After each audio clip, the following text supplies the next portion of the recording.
کو معلوم ہے حضرت ابو بکر صدیق، بولو ساتھ میں بولو کون، یہ خلیفۃ المسلمین بن گئے، سارے مسلمانوں کے بادشاہ بنے۔ اچھا ہمارے آقا تاجدار مدینہ بولو محمد رسول اللہ صلی اللہ علیہ وسلم کو پردہ فرما کے 8 دن ہوئے، یعنی ہمارے نبی صلی اللہ علیہ وسلم اللہ کے پاس پردہ فرما کے گئے، لیکن ہمارا عقیدہ ہے آج بھی ہمارے نبی اپنے روضہ مبارکہ میں زندہ ہے۔ بولو ہمارے نبی اپنی قبر مبارک روضہ مبارکہ میں، لیکن 8 دن ہوئے۔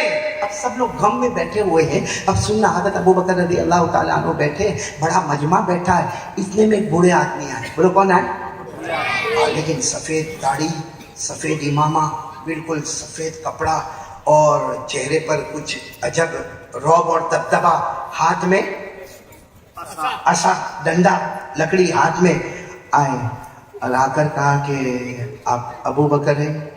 حضرت ابو بکر رضی اللہ تعالیٰ عنہ نے فرمایا ہاں میں ہوں۔ کہا آپ خلیفۃ المسلمین ہیں؟ کہا میں خلیفۃ المسلمین ہوں۔ وہ کیا کہتے معلوم؟ میں یہودی عالم ہوں، میں یہودی ہوں اور کیا ہوں، اور کہا میں نے ایسے کپڑا چھپا کر یہاں پر آیا ہوں، اپنے چہرے کو چھپا کر آیا، ورنہ میں اگر میرا کپڑا کھول دیتا نا تو مدینے کے سارے یہودی ابھی جمع ہو جاتے، کیونکہ سب کو معلوم ہے میں بہترین جاننے والا، میں بہترین بولنے والا، میں بہترین تقریر کرنے والا، لیکن میں نے اپنے چہرے پر یوں پردہ رکھا اور آپ کے پاس آیا ہوں۔ اور پھر کیا کہا معلوم؟ ابو بکر آپ کے پاس نہیں آیا، میں تو محمد کے پاس آیا تھا، بولو صلی اللہ علیہ وسلم، اور بہت دور سے آیا تھا وہ، تو یہاں کی خبر ملی کہ وہ اللہ کو پیارے ہو گئے اور آپ خلیفۃ المسلمین بنے ہیں، تو میں آپ کے پاس آیا ہوں۔ پھر اس بوڑھے یہودی عالم نے کیا کہا؟ میں خالی ہاتھ آیا ہوں، 10 سوالات پوچھوں گا۔ کتنے سوالات؟ اگر آپ نے جواب دے دیا خالی ہاتھ آیا ہوں، ایمان کی دولت لے کے جاؤں گا، اور اگر آپ نے 10 سوالات کے جوابات نہیں دیے، خالی ہاتھ آیا، خالی ہاتھ جاؤں گا، اور باہر جا کر اپنا چہرہ کھول دوں گا، آپ خود دیکھو گے سارے مدینے کے یہودی میرے پیچھے آ جائیں گے۔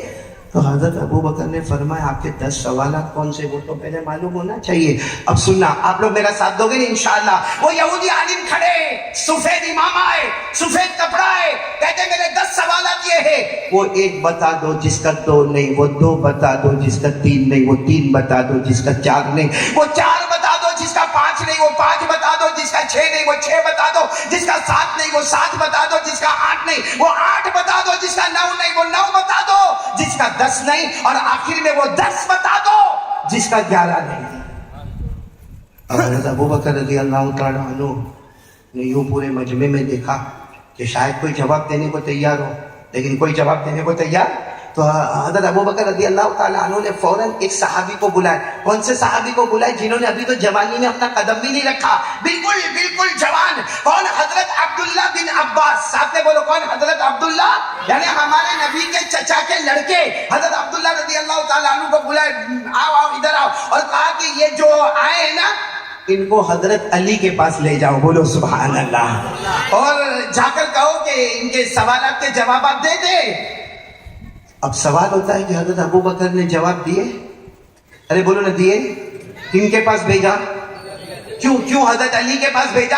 کیونکہ حضرت ابو بکر جانتے تھے ہمارے نبی نے فرمایا تھا قال رسول اللہ صلی اللہ علیہ وسلم انا مدینۃ العلم وعلی بابها۔ ہمارے آقا بولو نا تاجدار مدینہ محمد رسول اللہ صلی اللہ، آواز نہیں آ رہی ہے، صلی اللہ علیہ وسلم نے فرمایا، ہمارے نبی نے فرمایا تھا علم، نالج، ایجوکیشن، میں اس کا شہر ہوں اور میرے شہر کا دروازہ علی ہے۔ ہمارے نبی نے فرمایا سر مبارک سے لے کر پاؤں مبارک تک علم بولو، نالج بولو، ایجوکیشن بولو، ہمارے نبی نے فرمایا میں اس کا شہر ہوں، لیکن میرے شہر کا دروازہ اللہ نے کن کو بنایا ہے؟ علی۔ اب حضرت علی بھی کیسے بڑے، یہ بڑے لوگوں کا سر اتنا کشادہ ہوتا تھا، جب وہ حضرت علی رضی اللہ تعالیٰ عنہ کے پاس معاملہ کیا تو حضرت علی نے فرمایا میرے پاس کیوں آئے ہو؟ یعنی وہ یہودی عالم کو کہتے میرے پاس کیوں آئے ہو؟ وہاں حضرت ابو بکر ہے، وہاں عمر ہے، وہاں عثمان ہے، بہت علم والے ہیں۔ تو حضرت عبداللہ ابن عباس ساتھ میں تھے نا، کہا انہوں نے آپ کے پاس بھیجا ہے، وہ سب نے مل کر آپ کے پاس۔ تو حضرت علی رضی اللہ تعالیٰ عنہ نے فرمایا ٹھیک ہے تو سوال پوچھتے جاؤ، میں جواب دیتا جاؤں گا، بولو سبحان اللہ۔ اور فرمایا میں جواب نہیں دوں گا، دلانے والا کون؟ آواز نہیں آ رہی، بولو دلانے والا کون؟ اب آپ لوگ بھی انگلی پر گنتے جانا، اس یہودی عالم کا پہلا سوال وہ ایک بتا دو، بولو جس کا، یہ تو ہم سب کو معلوم ہے، نہیں بولو نا کون، وہ ایک کون ہے؟ جس کا دو نہیں بولو نا، وہ کون ہے؟ اللہ ہمارا عقیدہ ہے، اللہ بہت ٹھنڈے بھائی بروڈا والے، اللہ نے فرمایا وَإِلَٰهُكُمْ إِلَٰهٌ وَاحِدٌ لَا إِلَٰهَ إِلَّا هُوَ الرَّحْمَٰنُ الرَّحِيمُ۔ اللہ تبارک و تعالیٰ نے فرمایا تم سب کا معبود بولو کون؟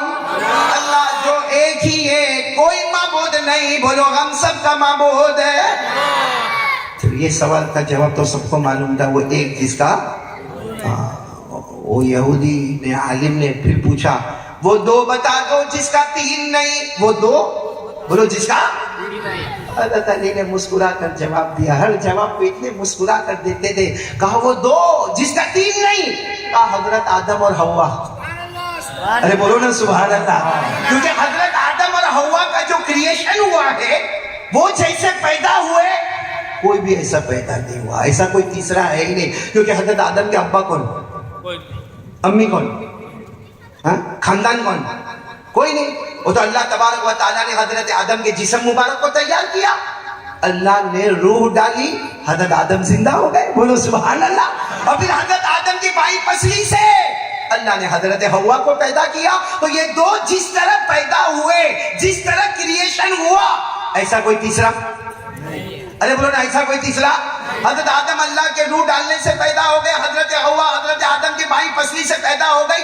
اللہ نے فرمایا فَإِذَا سَوَّيْتُهُ وَنَفَخْتُ فِيهِ مِن رُوحِي، اللہ تبارک و تعالیٰ فرماتے میں نے حضرت آدم کے جسم مبارک کو تیار کیا اور میں نے روح ڈالی تو حضرت آدم زندہ ہو گئے، تو وہ دو جس کا تین نہیں، وہ آدم اور حوا، بولو ان کا تین، تو وہ تین بتاؤ جس کا ایسا آہستہ آہستہ بولو گے، ہاں یہی بولیں گے، تم سے ویسے بیٹھے رہو، کتنے سوالات پہ ہم کو جانا ہے؟ 10۔ وہ پہلا سوال وہ ایک بتاؤ جس کا دو نہیں، کون؟ وہ دو بتاؤ جس کا تین نہیں، بولو کون؟ حضرت آدم اور حضرت حوا۔ اب وہ سوال کرنے والے نے کہا وہ تین بتاؤ جس کا، حضرت علی نے فرمایا وہ تین بتاؤں گا لیکن ہمارا عقیدہ نہیں، تین بتاؤں گا لیکن وہ ہمارا عقیدہ نہیں، وہ عیسائی لوگوں کا عقیدہ ہے کہ انہوں نے تین خدا مانے ہیں، چوتھا نہیں مانا ہے، ہم نے تو کتنے مانا، وہ عیسائیوں نے کتنے مانے؟ تین، اور اگر ہم تین مانے تو ایمان کے باہر ہو جائے۔ اللہ نے فرمایا عیسائیوں کے بارے میں لَقَدْ كَفَرَ الَّذِينَ قَالُوا إِنَّ اللَّهَ ثَالِثُ ثَلَاثَةٍ وَمَا مِنْ إِلَٰهٍ إِلَّا إِلَٰهٌ وَاحِدٌ، تو حضرت علی نے وہ بھی جواب دے دیا، وہ تین کون؟ وہ عیسائیوں کے تین خدا ہے، وہاں چوتھا۔ اب سوال آیا وہ چار جس کا پانچ نہیں، بولو نا وہ چار جس کا پانچ، حضرت علی نے اتنا پیارا جواب دیا، آسمان سے اترنے والی بڑی بڑی چار کتابیں ہیں، پانچ کتابیں نہیں، بولو سبحان اللہ، آسمان سے اترنے والی بڑی بڑی پورا مجمع بولے گا کتنی کتابیں ہیں، اب پانچویں آئے گی نہیں، حضرت موسیٰ علیہ السلام پر نمبر 1 تورات، حضرت داؤد علیہ السلام پر زبور، حضرت عیسیٰ علیہ السلام پر انجیل، اور ہمارے آقا تاجدار مدینہ محمد رسول اللہ صلی اللہ علیہ وسلم پر قرآن۔ تو حضرت علی نے جواب دیا وہ چار جس کا پانچ نہیں، وہ چار آسمان کی بڑی بڑی کتابیں ہیں جو قیامت تک چار ہی رہنے والی ہے، پانچ ہونے والی نہیں ہے۔ تو اس نے وہ جو سوال کرنے والے تھے نا انہوں نے کہا وہ پانچ بتا دو جس کا چھ نہیں، تو حضرت علی نے مسکرا کر فرمایا وہ ہماری شریعت میں نماز 5 ہے، قیامت تک 6 ہونے والی نہیں۔ بھائی بولو نا نمازیں کتنی ہے، پورا مجمع بولے کتنی ہے، 5 فجر ظہر عصر مغرب، چھٹی نماز ہے۔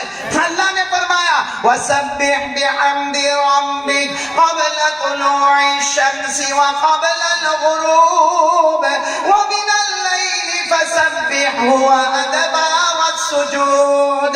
اللہ تبارک و تعالیٰ نے فرمایا 5 نمازیں ہونے والی، قیامت تک 6 نمازیں ہونے والی، تو وہ ایک جس کا 2 نہیں، وہ 2 جس کا 3 نہیں، وہ 3 جس کا 4 نہیں، وہ 4 جس کا 5 نہیں، وہ 5 بھی آ گیا، 5 نمازیں جس کا 6۔ اب وہ عالم نے کہا وہ 6 بتاؤ جس کا 7، ارے وہ 6 بتاؤ. حضرت علی نے فرمایا ارے ہمارے قرآن میں لکھا ہے اللہ نے جب آسمانوں کو اور زمینوں کو پیدا کیا تو 6 دن لگے، 7واں دن نہیں لگا. کتنے دن لگے؟ 6. 7واں دن نہیں. اللہ نے فرمایا 8واں پارہ اللہ نے فرمایا ان ربکم اللہ الذی خلق السماوات والارض فی 6 ایام. اللہ تبارک و تعالیٰ فرماتے میں نے آسمانوں کو اور زمینوں کو پیدا کیا. پورا بروڈا کہے گا کتنے دن میں پیدا ہوئے؟ 7واں. اب وہ پوچھتے وہ 7 بتاؤ جس کا بھائی آپ لوگ بھی ساتھ میں کہو گے تو مجھے کنارے پر آنا ہے. وہ 7 بتاؤ. بھائی حضرت علی چاہتے تو جواب دے سکتے تھے، بہت آسان جواب دیتے. وہ 7 جس کا 8 نہیں، 7 آسمان اس کا 8. لیکن حضرت علی جانتے تھے کہ ایسا جواب نہیں دینا، وہ عالم ہے. ارے بولو سامنے والا. حضرت علی نے جواب دیا وہ 7 جس کا 8 نہیں، کہا اللہ نے جہنم 7 بنائی ہے، 8ویں نہیں بنائی. اللہ نے جہنم کتنی بنائی؟ 7. قرآن کریم میں لکھا وَإِنَّ جَهَنَّمَ لَمَوْعِدُهُمْ أَجْمَعِينَ لَهَا 7 أَبْوَابٍ لِكُلِّ بَابٍ مِّنْهُمْ جُزْءٌ مَّقْسُومٌ. اللہ تبارک و تعالیٰ فرماتے میں نے 7 جہنم بنائی. جب اللہ نے 7 کہہ دیا تو جہنم کتنی؟ 7. اور انگلی پر گنو. اللہ نے سب کے نام بھی قرآن پاک میں بتائے. پہلی جہنم جہیم. بولو پہلی جہنم کا نام جہیم، دوسری سقر، تیسری لظا، چوتھی حطمہ، 5ویں حاویہ، 6ٹھی سعیر اور 7ویں ویلن. اللہ نے 7 جہنم بنائے، 8ویں جہنم نہیں بنائے. بولو سبحان اللہ. اب کیا سوال آیا؟ وہ 8 بتاؤ جس کا 9 نہیں. حضرت علی نے مسکرا کر فرمایا ہمارے قرآن میں اس کا جواب ہے. وہ 8 بتاؤ جس کا 9 نہیں. حضرت علی نے فرمایا میرے اللہ کی قسم اللہ نے 8 جنتیں بنائی، 9ویں جنت نہیں بنائی. اللہ نے کتنی جنتیں بنائی؟ پورا مجمع بولے گا 8. اللہ نے جنت بنائی، جنت النعیم بنائی، یہ میری انگلیاں دیکھتے جاؤ. جنت عدن بتائی اللہ نے، جنت خلد بنائی اللہ نے، جنت سلام بنائی اللہ نے، جنت مقامہ بنائی اللہ نے، جنت ماوا بنائی اور 8ویں جنت اللہ نے جنت الفردوس بنائی. بولو سبحان اللہ. اللہ نے 8 جنتیں بنائی، 9. اب وہ کنارہ آ رہا ہے کہتے وہ 9 بتا دو. اب اتنے سب تو بتا دیا آپ نے، اب وہ 9 بتا دو جس کا 10 ہے. حضرت علی نے فرمایا ایک زمانے میں ایک نبی آئے تھے حضرت صالح علیہ السلام اور وہ قوم سمود کے پاس آئے تھے. اللہ نے اس وقت کہا تھا اے صالح تمہاری قوم میں 9 جماعتیں، 10 نہیں 9 جماعتیں ہیں جو دارو بھی پیتی ہے، شراب بھی پیتی ہے، قتل و غارت بھی کرتی ہے، زنا بھی کرتی ہے، فساد بھی کرتی ہے. اللہ نے حضرت صالح کو فرمایا وہ 9 ہے، 10 ہے نہیں. اور یہ قرآن پاک میں بھی لکھا ہوا ہے وَكَانَ فِي الْمَدِينَةِ 9 رَهْطٍ يُفْسِدُونَ فِي الْأَرْضِ. عربی لوگ جانتے 9 یعنی 9. وَكَانَ فِي الْمَدِينَةِ 9 رَهْطٍ يُفْسِدُونَ فِي الْأَرْضِ وَلَا يُصْلِحُونَ. اللہ فرماتے میرے پیارے نبی حضرت صالح علیہ السلام تمہاری قوم میں فساد کرنے والی جماعتیں کتنی ہیں؟ اب آخری سوال رہ گیا وہ 10 بتا دو جس کا. حضرت علی کی آنکھوں میں آنسو آ گئے. کیوں آنسو آ گئے؟ کیونکہ بہت بڑے کرم کی بات تھی. کہا تم نے ایسا سوال پوچھا کہ وہ 10 بتا دو جس کا 11 نہیں، تو سن لو وہ رمضان کی آخری 10 راتیں ہیں، ان راتوں کی طرف کوئی 11ویں رات نہیں ہے. بھائی رمضان کی جو آخری رات ہے حضرت علی رضی اللہ تعالیٰ عنہ نے فرمایا رمضان کی آخری رات ہے وہ 10 ہے. اتنی مبارک ہے کہ قرآن کریم نازل ہوتا ہے تو ان راتوں میں نازل ہوتا ہے. حضرت جبرائیل آتے ہیں ان راتوں میں آتے ہیں. حضرت جبرائیل فرشتوں کی جماعت کے ساتھ آتے ہیں ان راتوں میں آتے ہیں. شب قدر آتی ہے ان راتوں میں آتی ہے. اور امت کو جہنم سے آزاد کیا جاتا ہے تو انہی راتوں میں کیا جاتا ہے. سبحان اللہ. سب سوال کے جواب ہو گئے نا. سامنے وہ جو عالم تھے نا علی خالی ہاتھ آیا. اب خالی ہاتھ نہیں جاؤں گا، ہاتھ بڑھا دو.